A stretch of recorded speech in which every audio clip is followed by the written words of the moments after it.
There are moments in life when you feel lost, unsure of your next step, or disconnected from your true self. What if I told you that something within you, that there are 12 powerful archetypes, each holding a key to unlocking your confidence, relationships, creativity, and spiritual depth? These archetypes are not just abstract ideas, they are real living energies that have shaped history. They've guided extraordinary women and continue to influence our daily lives.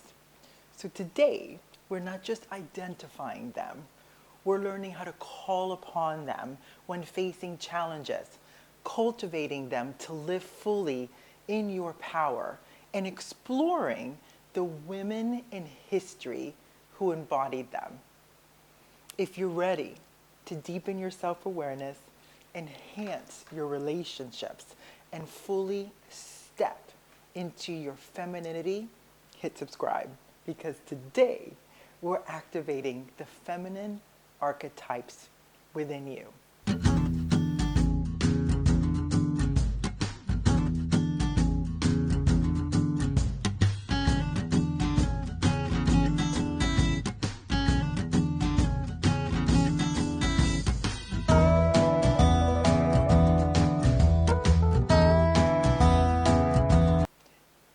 Do you know what are the feminine archetypes and why do they matter? Archetypes are universal blueprints of behavior and identity that live in all of us. When we ignore them, we feel out of balance. But when we work with them, we unlock our most radiant, magnetic selves. Each archetype has a unique role, strengths, and spiritual essence, as well as challenges. The key to mastering them is knowing when to step into each one and how to integrate them into your daily life. So let's meet the 12 feminine archetypes, the women in history who embodied them, and how you can call upon them to transform your life. Okay, so here are the 12 feminine archetypes in depth. The first one is the maiden, the dreamer, the seeker of possibilities. The maiden, who is she? The maiden is the energy of fresh beginnings, wonder and curiosity. She thrives on excitement, on innocence, and the thrill of the unknown. Also, the light aspect of her is creativity, it's spontaneity, it's optimism, it's adventure. It's when you start a new project or you're in a new relationship. This is the aspect that comes up. Her shadow aspect is naivety, it's fear, responsibility, it's seeking external validation. The spiritual correspondence that goes along with the maiden is spring, which is the season that we're in now, in March of 2025. It's the waxing moon and air energy. Who are the historical examples that you might be familiar with? Anne Frank, the young girl who, despite adversity, saw the world through hopeful and curious eyes. When do you call upon the maiden? When you need to discover or rediscover joy, to start a new chapter or break free from limiting beliefs. How do you cultivate her? Try something new. Whether it's a class, go somewhere on a trip, or a creative hobby. Let yourself be playful and open to possibilities. Number 2, it's the mother, the nurturer, the creator of life. Who is she? The mother archetypes represents deep love, nurturing, the creation, not just of children, but of ideas, of businesses, and relationships. What are her light aspects? She's compassionate, she's selfless, and she has the depth of emotional wisdom. What are the shadow aspects? It's martyrdom, it's overgiving, it's self-neglect. Tell me that doesn't sound like every mother that you know. So what are the spiritual correspondents of her? She's earth energy, she's full moon. The historical examples could be someone like Mother Teresa devoted her life to serving others with boundless compassion. But you know, she was also a little toxic, but we can talk about that later. So when do you use her? When you need to cultivate patience, nurture relationships, or build something from the heart. How do you cultivate her in your practice? Practice self-care before giving to others. Set healthy boundaries so your love flows freely without depletion. Number 3, the wild woman, the untamed, the instinctual one. Who is she? She is raw, she's primal, she's deeply connected to nature and her intuition. She follows no rules except her own. The light aspects of the wild woman are fearlessness, deep intuition, and liberation. Spanish, English, it goes in here. Liberation. The shadow aspect, what we have to really be aware of, is recklessness, it's chaos, it's isolation. What is her spiritual correspondence? It's fire energy and the dark moon. Historical examples of a woman who captures that essence. Frida Kahlo expressed herself unapologetically, embracing her wild essence through art. How do you use her? When you need to break free from societal conditions or reconnect to your authentic self. How do you cultivate her? Dance wildly. Turn on your music and dance. Spend time in nature. Trust your gut, your instincts, and say no to things that cage you. Number 4 is the crone, the wise woman, the sage. Who is she? She holds deep wisdom and spiritual insights. She embraces aging as a sacred journey. Her light aspects are mastery, self-acceptance, and spiritual awareness. Her shadow aspects are isolation, bitterness, resistance to change. Her spiritual correspondence is winter and the waning moon. And a historical example of her, I love Maya Angelou, because she was a poet and activist whose wisdom shaped generations.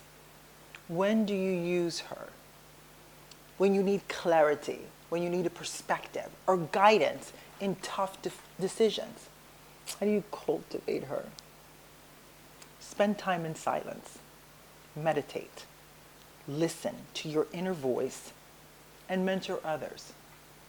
Number 5 is the warrior, the fearless protector, the leader. Who is she? She fights for truth, she sets boundaries, and she stands for justice. Her light aspects are strength, resilience, and determination. Her shadow aspects is something we all have to be concerned with and aware of. It's burnout, aggression, and emotional suppression. What is the spiritual correspondence? It's Mars energy. It's solar power. Who is a historical example? Joan of Arc, the steady warrior. She's divine in her conviction. When do you use her? When you need to stand up for yourself, fight for a cause, or push through fear. How do you cultivate her? You set strong boundaries.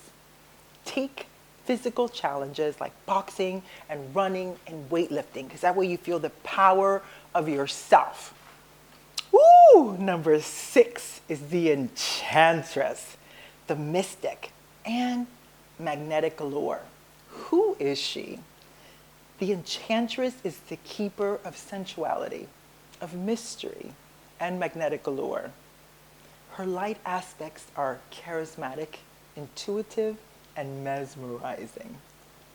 Her shadow aspects is she can manipulate or become addicted to external validation.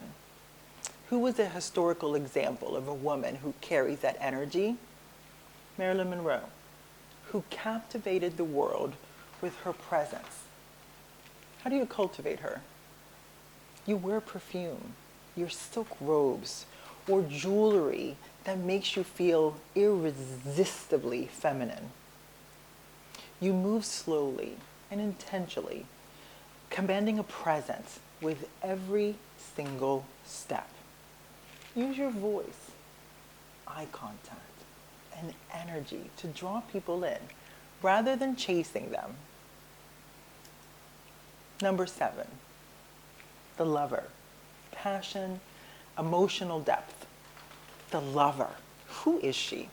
The lover is the embodiment of pleasure, intimacy, and deep connection.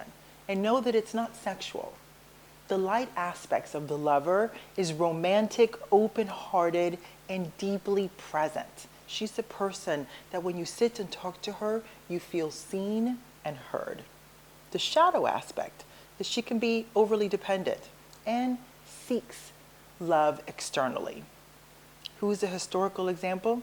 Cleopatra, who mastered the art of love and seduction. How do you cultivate her?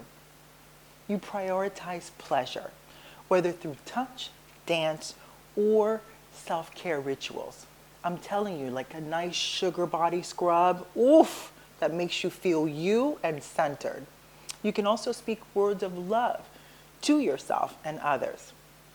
Make eye contact and truly listen in conversations, deepening the intimacy between you and the person you're having a conversation with.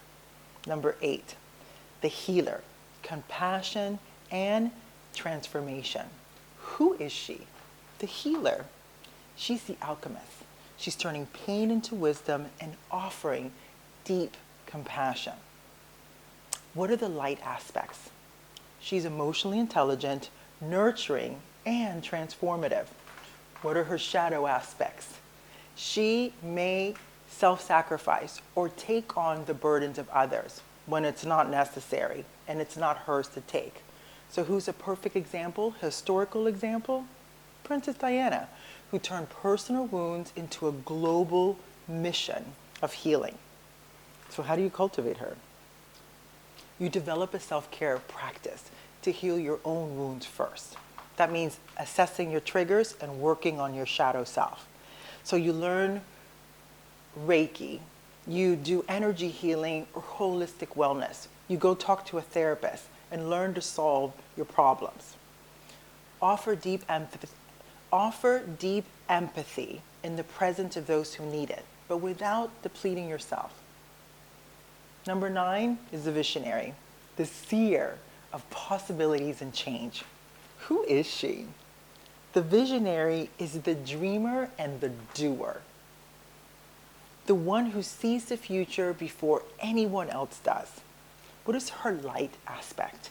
She's innovative, she's bold, she's intuitive. She reminds me of my friend Yosha. The shadow aspect is may get lost in ideas without taking action.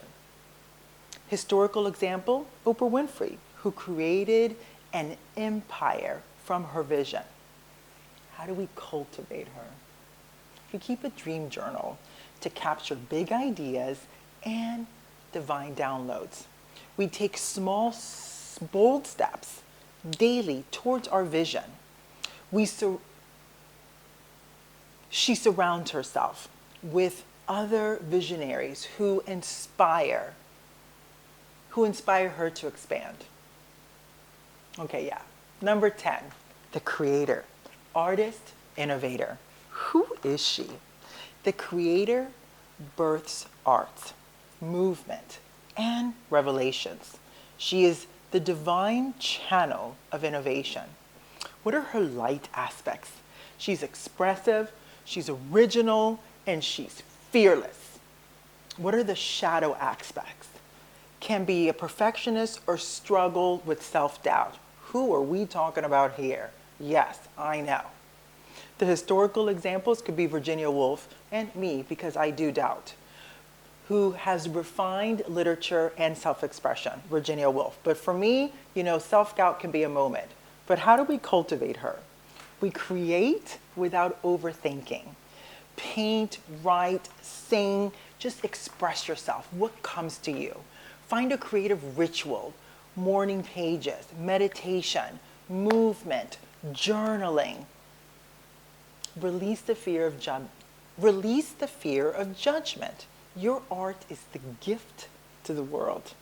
Number 11, the Queen. Power and leadership. Who is she? The Queen is regal, sovereign, and unshakable in her power. Her light aspects are confident, empowered, and graceful. Her shadow aspects may become controlling or disconnected from others. Historical examples could be, Beyonce, who embodies modern feminine leadership. How do you cultivate her? Hold your posture and presence like a queen. Make decisions from sovereignty, not from fear. Set the standard. Don't lower yourself to fit in. Number 12, the priestess. Spiritual channel and divine connection. Who is she? The priestess is the bridge between the mystical and the material, deeply connected to intuition and spirit. Her light aspects are intuitive, enlightened, and divinely guided.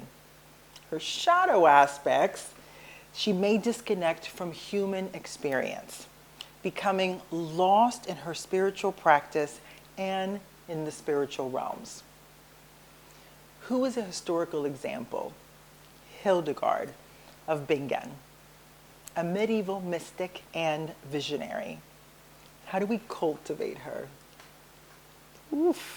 We meditate and listen to your intuition daily. So cultivate the practice of connecting to yourself. Study sacred texts or spiritual traditions that call to you, that they entice you, because that way you will form a practice. Trust divine timing. Align with the universe instead of forcing outcomes. Okay, here's how to apply the archetypes to your everyday life. One is facing that challenge. Call upon the right archetype. Overwhelmed? Embody the mother for self-care and emotional nourishment. Who else? If you're struggling with fear, step into the warrior for resilience and strength. You can also, when you're feeling stuck, activate the wild woman to shake off societal expectations of you. Number 2, identify your dominant and dormant archetypes. Which archetype feels natural to you? That's your dominant energy. Which archetype makes you uncomfortable? That's where you need to grow. So, how do we do this? With number 3, which is rituals and practices to embody the archetypes. When you journal, you prompt. A good journal prompt is, where in my life do I need more of the maiden's curiosity, the queen's confidence, or the lover? Use a daily affirmation. Choose an archetype and affirm it in your energy for that day. You can use sacred symbols, use colors and scents and objects that align with your chosen archetype. For example, red roses for the lover or a crown for the queen. All right, so here's my show-stopping conclusion. Archetypes are not just concepts. They are living, breathing energies within you, waiting to be awakened. You're not just one woman. You are all of these women. Use them, bring them for your strength and to amplify and to help you with your weaknesses. You are the queen and the wild woman, the lover and the warrior, the creator and the sage. Now tell me in the comments, which archetype are you stepping into right now? Let's build this sacred community together. And if you're ready to fully embody these archetypes, subscribe, hit the bell, and join Feminine Spaces. We don't just talk about feminine power. We live it. We cultivate it. We embody it. And we're learning to use it in our life every day. I'll see you in the next video.